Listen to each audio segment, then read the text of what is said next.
Wonderful life. Just watch and think.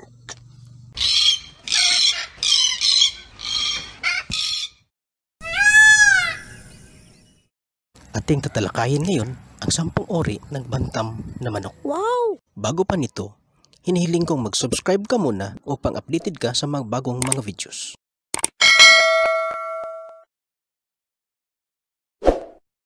Alam mo ba na may mahigit na 400 na uri ng mga bantam na manok? Panoorin natin ang 10 uri ng bantam na manok ngayon. Number 1, si Rama.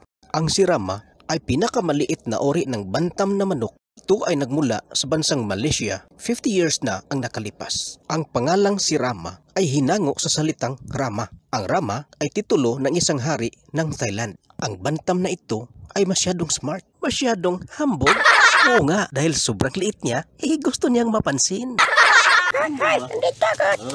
Number 2, Booted Bantam.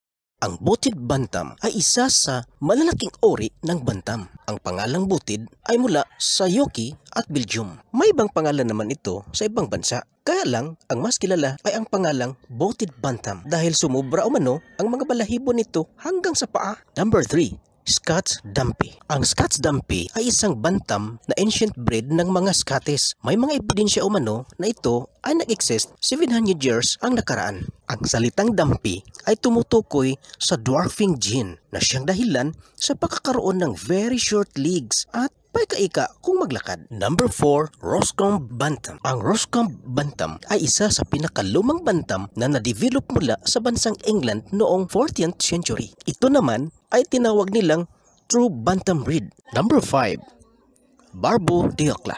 Ito ay isang bantam breed mula sa Belgium.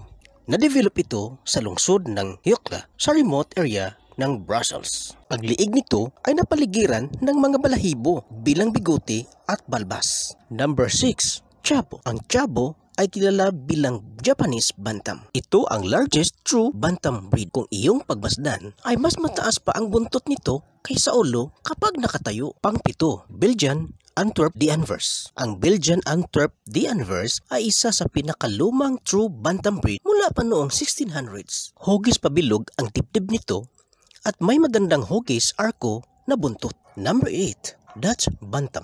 Ang Dutch Bantam ay nagmula sa bansang Netherlands.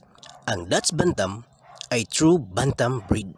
Number 9, Nankin Bantam. Ang Nankin ay isa rin sa pinakalumang original Bantam breed. Ito ang bantam na ginagamit upang makadevelop ng ibang Bantam breed gaya ng Sea Bright. Kung iyong pagmasdan ay mayaman sa kulay chestnut ang balahibo nito at itim naman ang kulay ng buntot. Number 10, Pekin Bantam. Ang Pekin Bantam ay nagmula sa China. Hugis pabilog din ito at sobrang makapal ang mga balahibo na siyang dahilan na hindi makikita ang mga paa nito. At kung anong asit mayroon ka, tandaan na mahalaga ka sa ating Diyos. Kung sobrang liit mo, huwag kang mag-alala. May mga iba't ibang asit ka tulad ng mga bantam na manok. Maaaring ikaw ay maganda o di kaya'y maganda ang boses. At kung anong asit mayroon ka, tandaan na mahalaga ka sa ating Diyos. Laging tandaan, walang malaking nakakapuwing.